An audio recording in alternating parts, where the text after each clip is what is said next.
Bismillahirrahmanirrahim. Jadi pada video kali ini kelompok kami akan menjelaskan mengenai alat dan bahan serta tata caranya, yaitu mengenai eksperimen warna dan aditif lainnya. Yang pertama yaitu alat-alat. Jadi alat-alat yang kami gunakan yang pertama ada talenan, kemudian ada satu buah pisau, ada kamera. Di sini kami menggunakan kamera handphone. Kemudian ada wadah yang akan kami gunakan untuk apel nantinya. Kemudian ada timer. Untuk timernya kami menggunakan timer pada handphone. Kemudian adapun bahannya yaitu satu buah apel yang kemudian akan dibagi menjadi 8. Kemudian asam sitrat. Namun karena asam sitrat tidak ada, maka kami menggantinya dengan asam cuka. Kemudian ada air.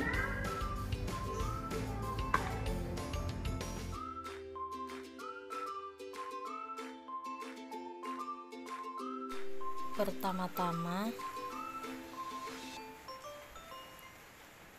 kita akan memotong apel menjadi 8 bagian, yaitu potong menjadi 2, lalu potong setiap sisi menjadi 2, lalu potong masing-masing seperempat menjadi 2, dan mulai perhitungan waktu segera setelah kita memotong apel menjadi irisan.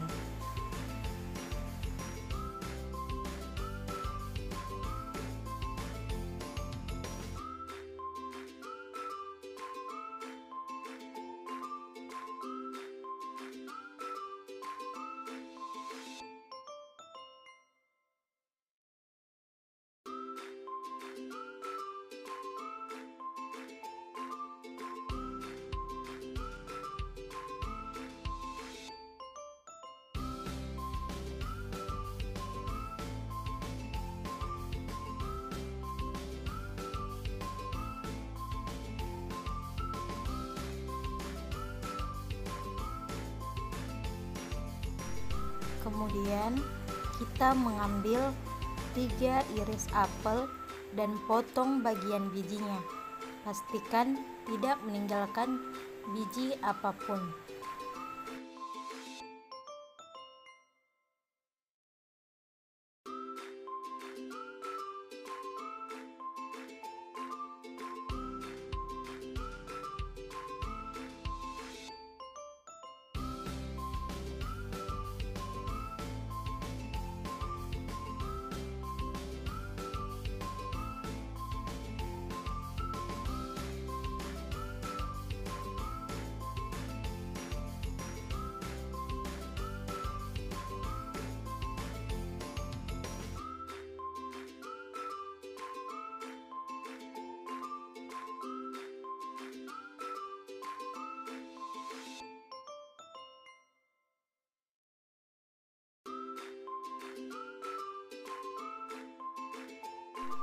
Setelah apel sudah dipotong, selanjutnya kita membuat larutan asam sitrat.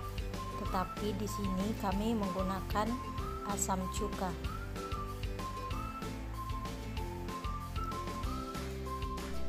Setelah apel sudah dipotong, selanjutnya kita membuat larutan asam sitrat.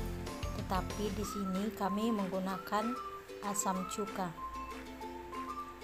Kemudian kami memilih 4 irisan untuk digunakan dalam sisa percobaan. Yang pertama, kami mengambil satu buah apel tanpa biji, lalu memasukkannya ke dalam larutan asam sitrat, dan apel tanpa biji satu buah lagi dimasukkan ke dalam air. Lalu biarkan apel beristirahat selama 120 menit.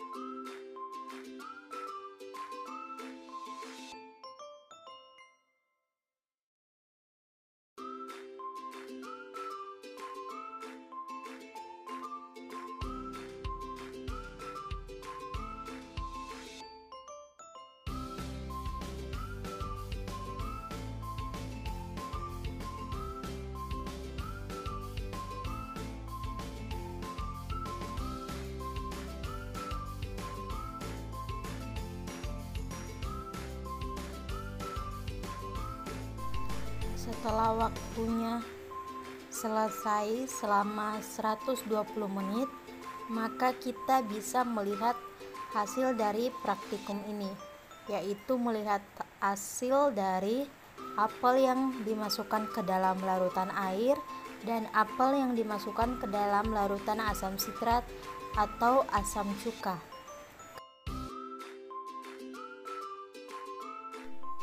Selanjutnya yaitu hasil dari praktikum. Jadi dari hasil pengamatan 4 irisan apel, maka ditemukan hasil yang pertama, irisan apel yang dimasukkan ke dalam asam sitrat atau asam cuka, apel tersebut mengalami pencoklatan. Kemudian yang kedua, irisan apel yang dimasukkan ke dalam air mengalami pencoklatan, akan tetapi warna coklatnya tidak terlalu gelap. Yang ketiga, irisan apel yang dicelupkan ke dalam asam sitrat atau asam cuka mengalami pencoklatan, akan tetapi irisan apel ini tidak secoklat bila direndam ke dalam asam sitrat atau asam cuka. Yang keempat, irisan apel yang masih memiliki biji dan tidak dimasukkan ke dalam air ataupun asam sitrat atau asam cuka mengalami pencoklatan dikarenakan proses oksidasi atau apel menjadi coklat ketika daging buahnya terpapar dengan oksigen.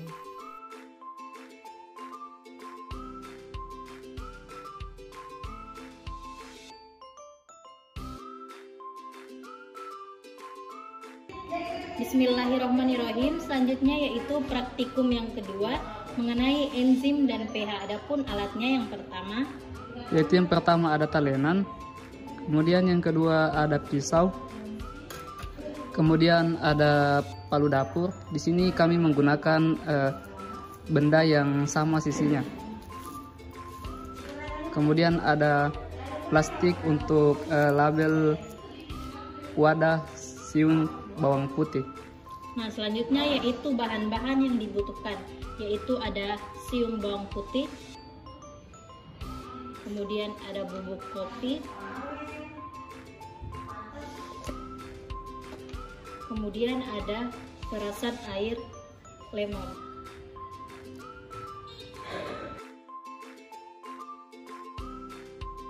Baik, selanjutnya yaitu eksperimen kedua, enzim dan pH. Jadi yang pertama-tama cium aroma bubuk kopi dan catat intensitas bau menggunakan skala yang sudah ditentukan.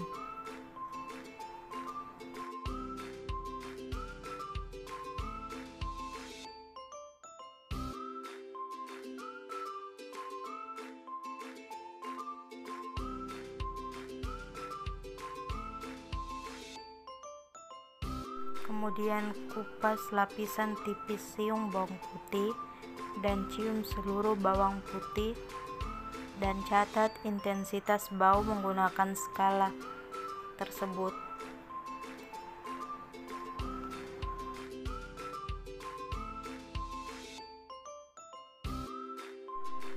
Kemudian potong setiap siung bawang putih menjadi 3 bagian dengan ukuran yang sama.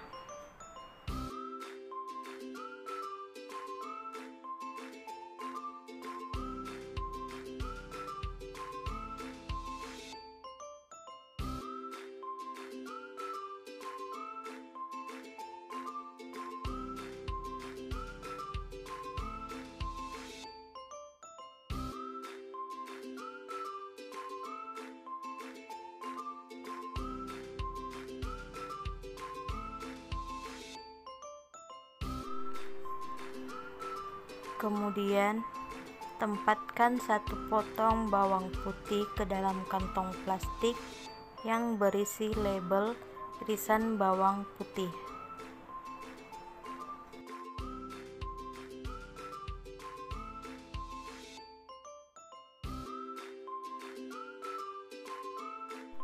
Kemudian hancurkan bawang putih lainnya dengan palu dapur atau alat penghancur lainnya.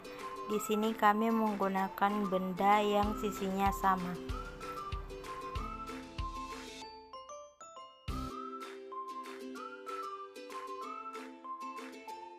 Setelah bawang putih hancur, kemudian masukkan ke dalam plastik dan beri label bawang putih yang dihancurkan.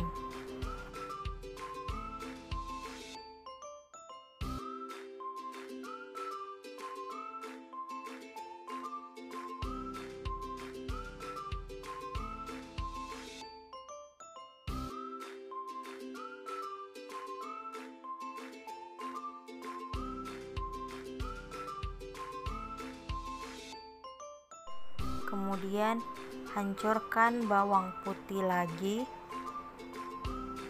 dan celupkan ke dalam jus lemon yang sudah disediakan.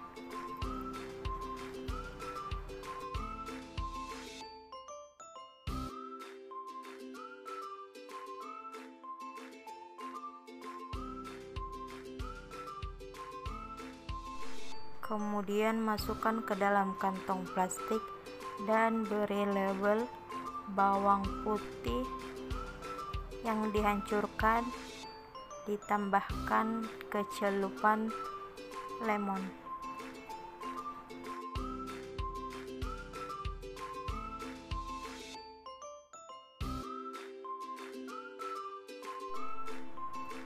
Biarkan kantong bawang putih selama 30 menit dan diamkan.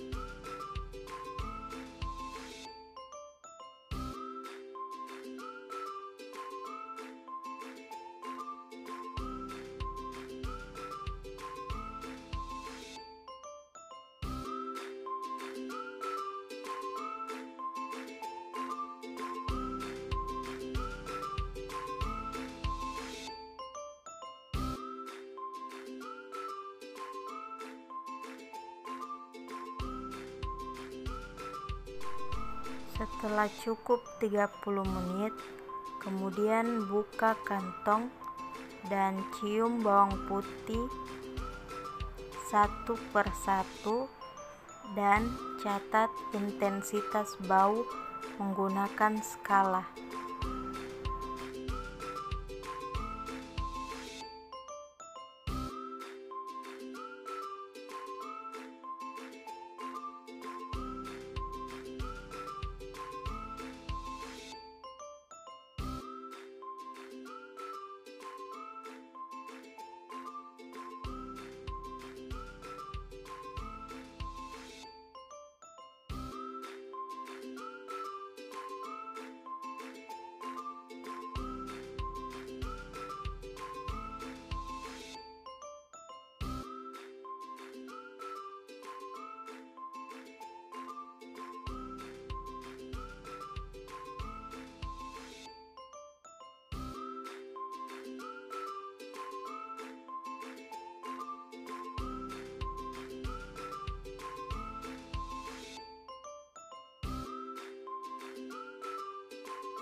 Kemudian jika sudah selesai, cium kembali bubuk kopi dan catat intensitas baunya menggunakan skala.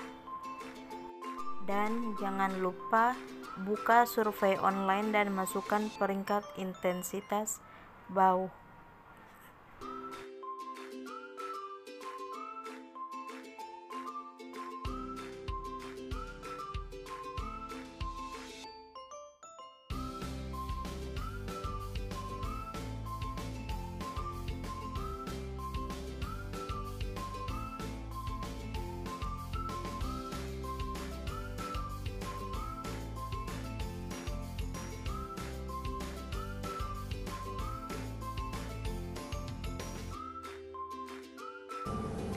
Apakah bau bawang putih lebih kuat utuh di awal atau diiris di akhir? Bau bawang putih utuh di awal berbau sedang, sedangkan diiris akhir berbau yang kuat. Kemudian utuh di awal atau hancur di akhir. Bau bawang putih utuh di awal berbau sedang, sedangkan bau bawang putih yang dihancurkan di akhir berbau yang sangat kuat. Kemudian diiris di ujung atau dihancurkan di ujung. Bau bawang putih diiris di ujung berbau kuat, sedangkan yang dihancurkan di ujung berbau yang sangat kuat. Kemudian dihancurkan di akhir atau jus lemon tambah dihancurkan di akhir.